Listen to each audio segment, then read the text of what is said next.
pequeño te enseñaron cómo has de vivir. Ser un buen chico modelo es fácil de conseguir. Los estudios lo primero para ponerte a currar en un trabajo de mierda donde a ti te explotarán. Búscate una buena moza con la que te has de casar y en la boda no lo olvides, los lujos no te faltan. Luego hipoteca tu vida con un coche y un chalet. Ten por lo menos 2 hijos, lo estás haciendo muy bien. Al fin lo has conseguido, otro borrego más, un typical cachopo como todos los demás.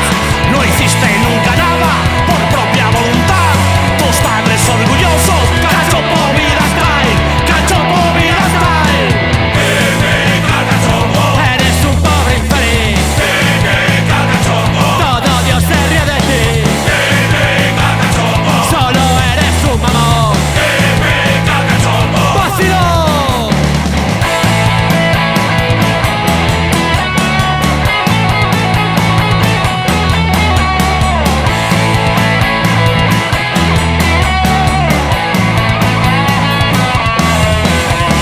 Si te ves algo perdido, abrázate a la religión.